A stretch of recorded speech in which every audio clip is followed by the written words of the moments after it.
I've always been a bit off.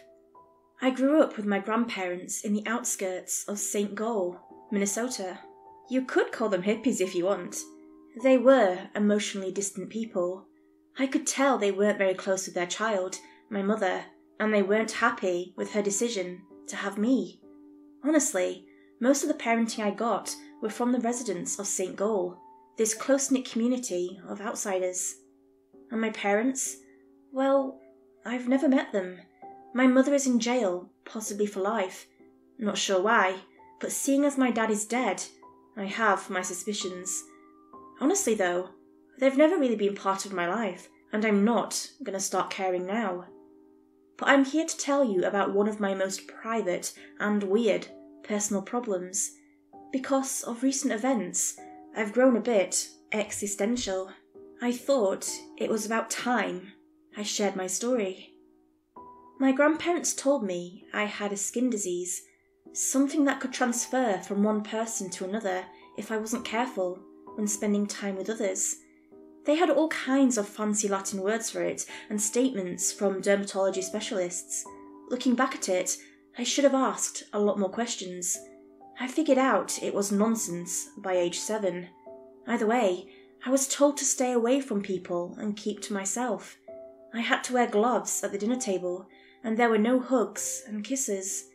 Instead, I'd get a steady, gloved handshake when I did something good, and I was sent to the basement when I did something bad. The basement had no books, which was punishment enough. Just a dark room, where I was left to stew on my anxieties. During my formative years, I was homeschooled. I noticed that I kept surprising people with my ability to retain, observe, and use information. While my grandparents might quiz me on European history, for example, I not only knew the answers perfectly, I could discuss them, challenge them, and see patterns from other textbooks I'd read. They kept calling me a smart kid, but I've never really felt smart. I just see things and remember them. If that's all there is to being smart, then it's not that big a deal. Trust me. But it came to a point where I could no longer ignore it. People in the community came to me for help, and I started picking up foreign languages. I learned fluent Spanish watching Telemundo, and a lot of German from documentaries about the Second World War. Today, I speak 8 languages fluently. But being intelligent, whatever that means, is not just a boon. You're constantly second-guessing yourself, asking if there is a better answer. You're worried you don't have all the pieces of the puzzle. Answers and the questions that precede them are never good enough. There is always another step to take, another angle to consider. Imagine being wrecked by constant doubt and insecurity. It leaves a mark on a person, and I'm no exception. I pretty much withdrew from other people. I couldn't imagine myself trying to help others. What if I guided them wrong? What if they took an unwittingly false statement as a fact? It is exhausting trying to be on the right side of knowledge and opinion. I was constantly on edge, withdrawing from St. Gall to focus on myself. I learned to find comfort in nature, mostly from a friend I made as a kid. It was an early morning in May, and the air was still thick with dew. I took a walk around the lake when I noticed this awful cry. The Toussaint couple had been setting up fox traps to protect their chickens, and something was stuck. I hurried over. At first I thought it was a small dog, but the shape of the paws were all wrong. Taking a closer look, I realised I was looking at a baby black bear. The mother was nowhere to be seen, and the little thing was screaming its heart out. I felt awful, but as I approached, it lashed out towards me. I tried to calm it down, and the strangest thing happened. The moment I put my hand on its forehead, it just stopped screaming. The little animal just stared at me, confused. Those big, dark eyes looked into mine, and I could tell it knew my intention. It knew I meant it no harm. I'm sure of it. It was just scared, confused, and in terrible pain. "I'll help you," I whispered. "You'll be fine." I made a mental checklist of all the things I needed. It might require stitches, bandages, maybe even a splint. I had to check if the leg was broken or merely sprained. It could be dehydrated, starved, or sick. I didn't see any signs of mange or other diseases, so I just pet the animal, whispering comfort. "I'll be right back." As I stepped away, it didn't panic. It knew I'd be back. I raided our first aid kit and spent most of the day caring for it. I didn't bring it back to the house, as I wanted the mother to have a chance to find it. Instead, I cleaned it, cared for it, and kept it company. The leg wasn't broken, but there was a deep gash. The bear also had a limp when he walked, understandably. I figured it might be permanent. Still, it seemed calm in my presence. In a way, I felt a connection to it. We understood one another in a way that people usually didn't. It listened. He'd lean against me in sleep as I practiced my Mandarin. I called him Wojciech, like the bear the Polish 22nd Artillery Supply Company adopted during the Second World War. I spent 4 days with Wojciech that summer. Every night I took him in next to a large rock so no wild animals would find him, and every morning I'd bring him eggs, toast, and bacon. My grandparents usually let me to my room alone, so they didn't notice me sneaking out to share my dinner. At the night of the 4th day, as I tucked in Wojciech, I heard this rumbling noise. A tree breaking. The sun was setting, and I didn't even notice a black shadow flanking me. I turned around and realised I was facing a fully grown black bear, and I was standing between her and her cub. As she stood up on her hind legs, I remember thinking that I didn't even have the time to panic. I almost laughed. My death would be so sudden, I didn't even get the chance to regret my actions. I froze, looking at those enormous claws, the jaws large enough to swallow my head. As she roared, I could feel my body collapsing to the sound. I thought I'd die from that sound alone. Then I noticed Wojciech. He'd stepped out and placed himself between me and his mother. He stood up on his little legs, making this tiny yelp noise over and over. It almost looked like he tried to mimic me, even though it pained him to stand on his wounded leg. I just crawled into a ball and made myself as small as possible. Over and over, I heard Wojciech screaming at his mother. The air grew silent, like that feeling you get before a lightning strike. I held my breath as I heard trees bending and breaking. Looking up, I saw Wojciech limping into the woods, following his mother away from St. Gall. I don't speak bear, but I'll tell you, Wojciech saved my life. I'm sure of it. That summer, I started spending a lot more time with animals. There was something so relieving about being understood without having all these expectations looming over me. Animals are so simple and so grateful for so little. I started spending more time downtown, helping out at the animal shelter and veterinary clinic. I knew my grandparents wouldn't approve of me spending too much time around other people because of my skin condition, so I just told them I was at the library, which wasn't entirely untrue. I borrowed a lot of books on the anatomy of common domesticated animals. I can clearly remember the first time I helped feeding the dogs at the shelter. They'd bark and growl, but as soon as I stepped into the room, they just stopped. All those little eyes turning to me, staring, as if they wondered what the hell they were even looking at. They were already listening to me, trying to figure me out. They knew I was there to help. When I was 16, my grandparents died. They died within 3 months of one another, and I was left with an inheritance I didn't know what to do with. I invested most of it, sold the house, and moved into a small apartment downtown. By now, I was a de facto and unlicensed veterinarian. Nearby farms would sometimes call me up and give me something off the books for my help. I can't count the amount of cows and goats I've treated. Most of the farmers called me Dr. Charming. You know, as in Prince Charming, similar to a Disney princess. I used my inheritance to pay for my college studies. My investments also paid off handsomely, allowing me some greater luxuries. I got my VMD degree ahead of schedule from MSU. I can honestly say that it was easier than expected, and I started to realise that many of my fears were exaggerated. I still lived largely separated from other people though, and I didn't have many friends. I had a few acquaintances, and most of the nearby farmers knew me by name, but that's not really what I'd call a relationship. As I turned 20, I decided I would make a conscious effort to be more social and face my fears. I had known for years that I didn't really have a contagious skin condition. That lie wasn't really all that held me back. Honestly, I just felt like a freak. I'd get lost talking to other people, and it would be exhausting trying not to correct them. Instead, I'd just hold my tongue and stick to subjective topics: music, film, literature, favourite actor, that sort of thing. It was during and after work with the others from the vet clinic that I first met Veronica. I was an unkissed, unloved, and insecure virgin at the time. Veronica took a liking to me, amazed by the amount of random nonsense I could dig out of my brain. She described it as having an unlimited flower bed of trivia she could make bouquets from. I'd never heard anything like it. While our first meeting was short and awkward, our following 4 dates went by like a charm. We'd go for long walks, and she'd ask me all sorts of questions. "It's funny," she'd say. "You could be a literal rocket scientist, but you can't pick up on sarcasm." One thing led to another, and we started dating.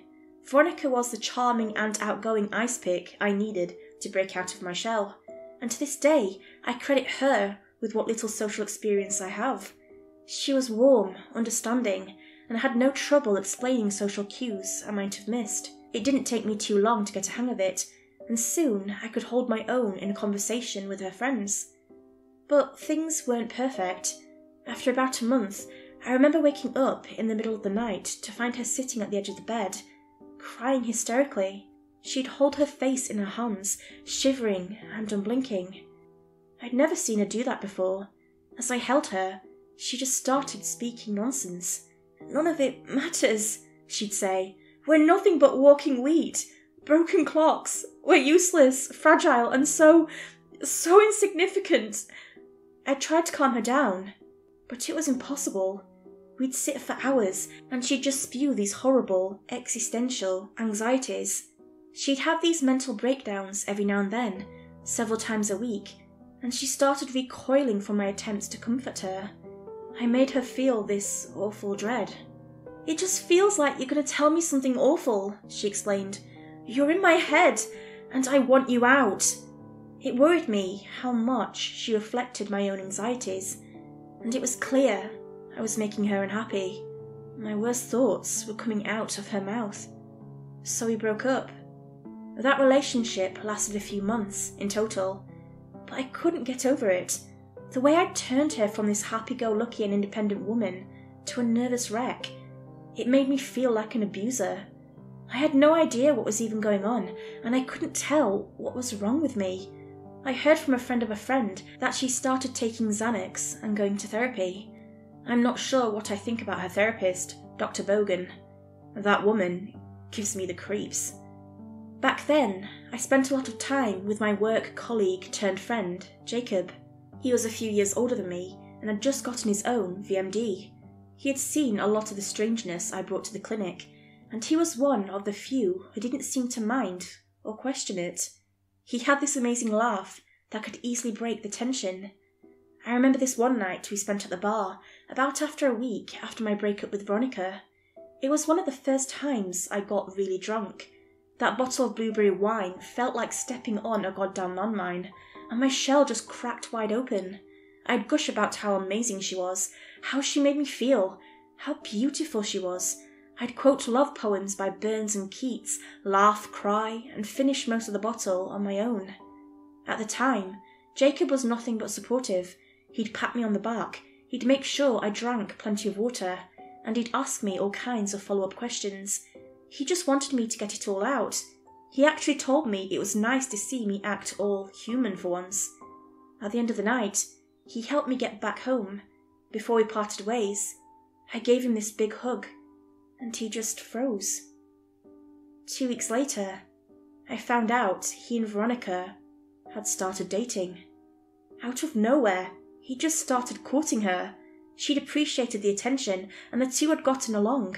Jacob was absolutely smitten by her, and she had found someone willing to overlook and tolerate her exhausted mental state. The two of them just turned into this natural couple, like I'd never even been part of the equation. Honestly, it kind of pissed me off. I quit my job and moved to the next town over. They, on the other hand, got married. I wasn't invited to the wedding. For a few years, that's been my life.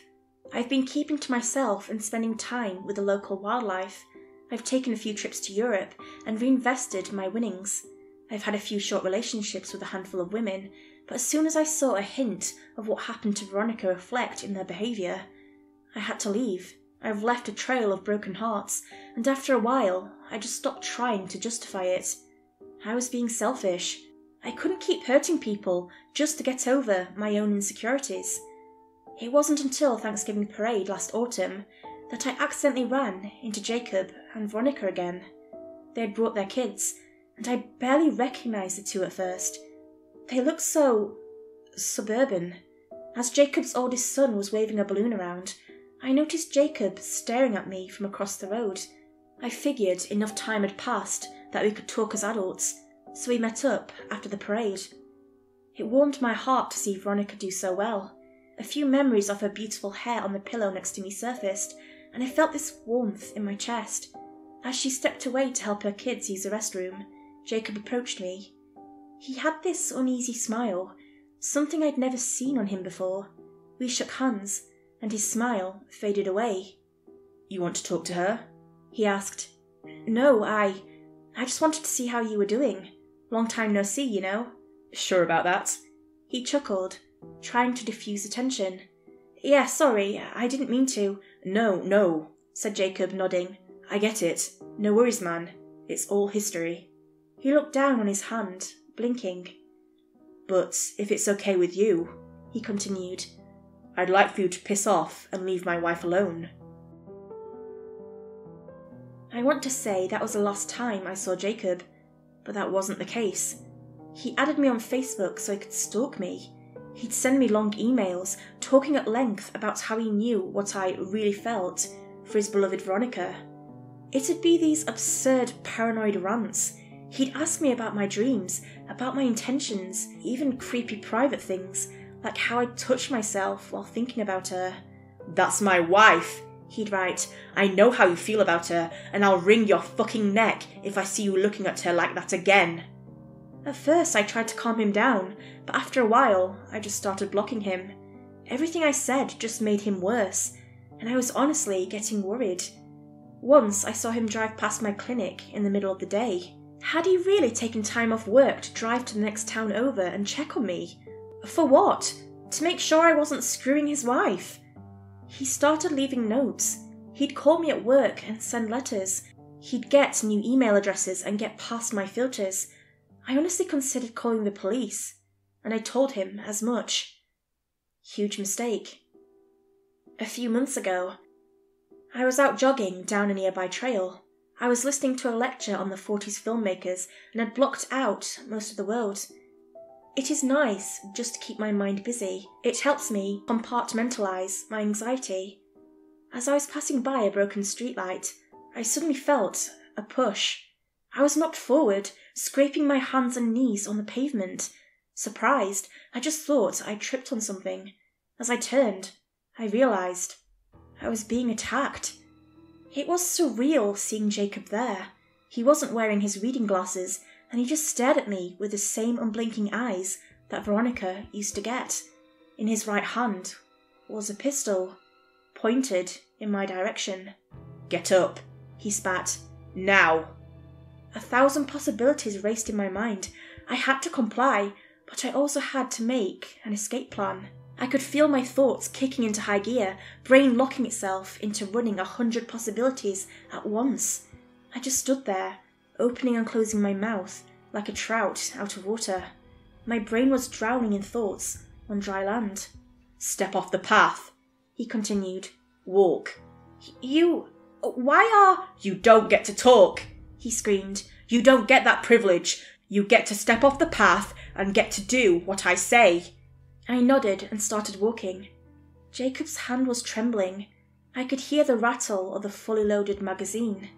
We stepped off the trail and into the woods. stepping over logs, bushes, and zigzagging between saplings. It felt like an eternity. I'd been waiting for an opportunity to dive for cover, but at this range, it had been impossible for him to miss me with all those bullets. 1 or 2 maybe, but a full magazine? No way. "I won't let you destroy my family," he said. "I know you want her back. You should have listened." To what?" I asked. "You pursued me. I haven't done anything." "You don't get it," he laughed. "You don't see it." He steadied his aim as I backed up. He was being smart, not aiming for the head. It'd be a body shot. One wrong move, and I'd be gone. It doesn't matter how many times you've imagined it. Facing down an unsecured barrel of a gun is like staring into a well of darkness, knowing that eternity waits to drag you to the bottom. I tried to force my mind to cooperate, to give me something, a solution, a calculation, something to guide me. Yet all that was left was insecurities, indecisiveness, and dread. This was real. This could be it. "Nothing fucking matters," Jacob continued. "You and I were just jokers in a deck stacked against us. There's an entire cosmos of evidence that it just makes us..." He just screamed himself red. His eyes, bloodshot and unblinking, refused to look away. "I should never have taken pity on you. I should have left you to suffer. But I just fucking feel you. You're in my goddamn head opening these fucking doors. I don't want to think about these fucking things. I don't want to think about you taking her away from me. I don't want to think about how fucking dumb, small, and useless I am. Why? Why does this keep coming back whenever you're on my mind? Jacob, No, he yelled, aiming down the sights. No more fucking poison. I should have been dead. A bullet in the chest, left to die next to a birch sapling. That's what I anticipated. But that's not what happened.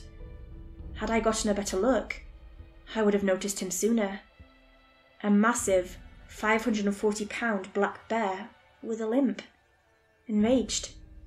The moment Jacob raised his gun to take a shot, he was bowled over like a rotten log. I could briefly see his legs and head switch place as he was knocked flat on the ground. 2 shots went off as a familiar roar echoed through the woods. The same roar I'd hear that night when a baby bear walked away from me all those years ago. I saw the whole thing. I saw Jacob's arm ripped into pieces as the bear bore down on him. I saw him dragged across the forest as that enormous bare jaw clamped down on his legs. I heard bones break as the bear stood up on his hind legs, only to push down with all his weight. Biting, clawing, mauling, breaking. A body tossed around like a wet paper towel, spraying blood in all directions. Jacob's horrible screams just suddenly stopped with the snap of a joint. But the bear wasn't letting up. He was tearing him apart. This wasn't just an animal attack. This was retribution. I just slumped to my knees.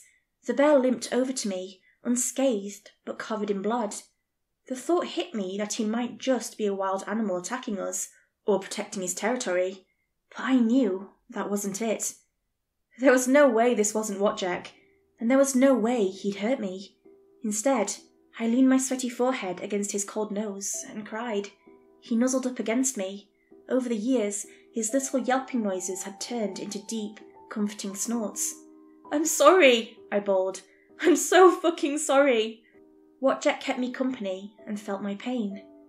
Jacob's death was labelled the result of a wild animal attack. Veronica had told the police about his deteriorating mental state, and a few locals had heard shots go off, just as the bear roared. The conclusion was that he'd probably provoked the bear. I didn't say a thing. There was no need to try to explain my involvement. There was no way they believed me anyway. I've tried to summarise my thoughts about this. They're not rational, but I don't think there's anything rational about my life at this point. I think my mind is, somehow, contagious. I think my mood, my mindset and worries can spread. Animals don't really have the capacity to understand my anxieties, so they just pick up on my immediate intentions. They understand the basics, they don't need the rest. But people are complicated. I think Veronica picked up on my worries, social and otherwise. I think it caused some sort of short circuit in her ego. And Jacob, well, the first time I hugged him, I must have shocked his system with my thoughts of Veronica. Maybe that's what caused him to pursue her in the first place. Maybe seeing me again and shaking my hand reignited something that had laid dormant for years. I don't know if I can trust myself around people. It is so much easier to write, to share things online. No one gets hurt. No one gets intrusive thoughts. You can just lean back and call bullshit on my story. I don't know what to do. How to move on. Can I even see a therapist? Either way, I think I'll be alone from now on. Then again, as I look into the woods, I know there are those who care.